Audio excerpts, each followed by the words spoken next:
So I've weeded all the film.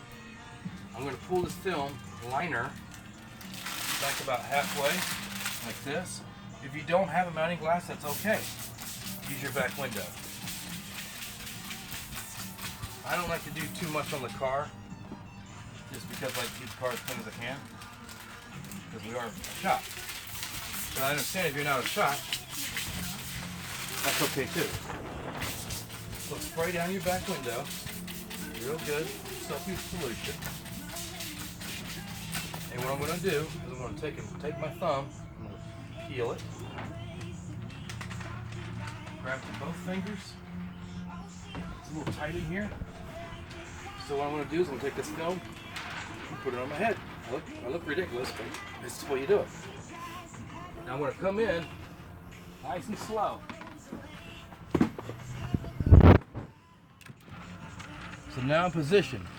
I don't like to spray my back window with water until I'm inside because the film's on my head, and that's okay. I don't like to spray the window inside because it could be contaminated if a breeze comes through your shop or whatever, or God only knows what weird shit has happened.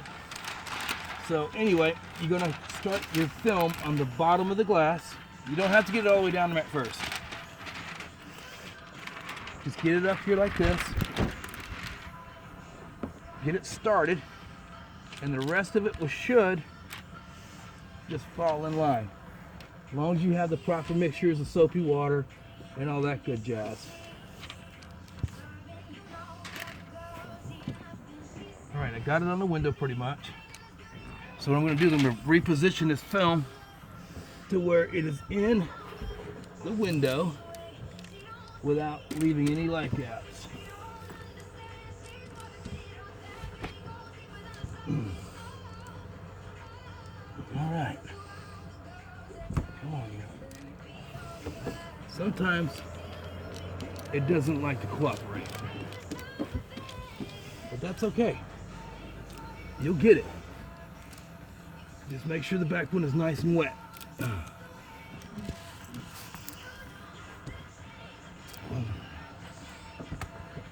And a lot of times when you find this dot matrix crap that they put on these cars, what it's doing is it's grabbing the film. It's not wanting to let it move.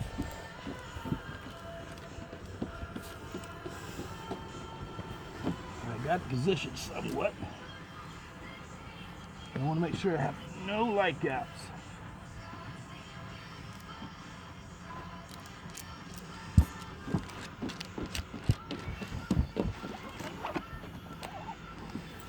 And I see that I'm coming a little long over there, so that means it tells me that I need to slide it over a hair. All right, now it's in there. Now what you want to do with this big bubble